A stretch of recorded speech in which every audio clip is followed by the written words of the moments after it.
Selamat datang, ini Samsung Galaxy A27.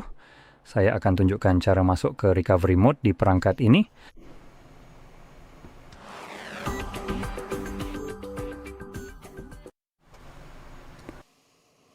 Jadi, untuk memulainya, Anda perlu menyiapkan kabel, mencolokkannya ke komputer Anda, dan nantinya kita akan menggunakannya untuk masuk ke mode pemulihan. Namun hal pertama yang perlu Anda lakukan adalah mematikan perangkat Anda.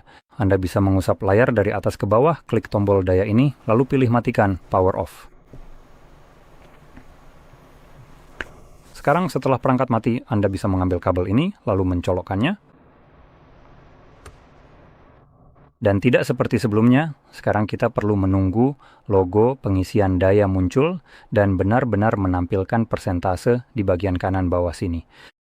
Jika kita mencoba mengakses mode pemulihan sekarang, perangkat tidak akan masuk ke mode pemulihan. Perangkat hanya akan menyala seperti biasa. Oke, setelah itu terlihat, tahan tombol power dan volume atas secara bersamaan.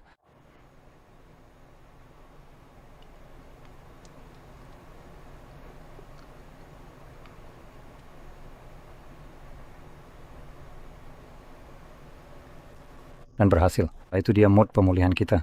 Nah, jika Anda belum pernah masuk ke mode pemulihan sebelumnya, dalam mode ini Anda perlu menggunakan tombol volume untuk menavigasi ke atas atau ke bawah, tergantung tombol volume mana yang Anda tekan, dan tombol power akan digunakan untuk mengonfirmasi apapun yang dipilih. Sekarang mari kita lihat satu-satunya opsi yang sebenarnya ada di sini, yaitu opsi di tengah, yaitu Wipe Data Factory Reset. Ini adalah satu-satunya opsi yang sebenarnya di sini. Dua opsi lainnya, Reboot System Now dan Power Off, hanyalah dua cara berbeda untuk keluar dari mode ini. Dulu, mode ini punya belasan opsi, tapi Samsung memutuskan bahwa memiliki kendali penuh atas perangkat Anda bukanlah sesuatu yang mereka inginkan. Jadi sekarang Anda hanya bisa melakukan reset dari sini.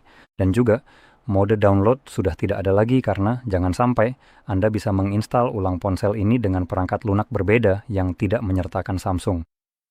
Jadi, bagaimanapun saya akan tetap memilih opsi pertama, mengonfirmasinya, dan ini akan membawa saya kembali ke One UI.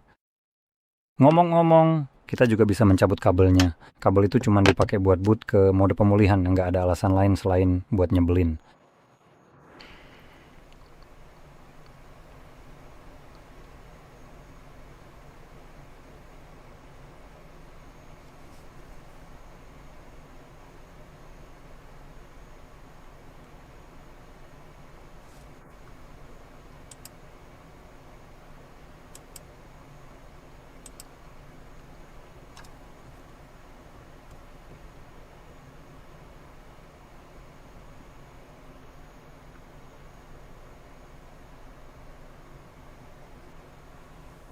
Kita kembali ke Android. Kalau video ini membantu, jangan lupa like, subscribe, dan terima kasih sudah menonton.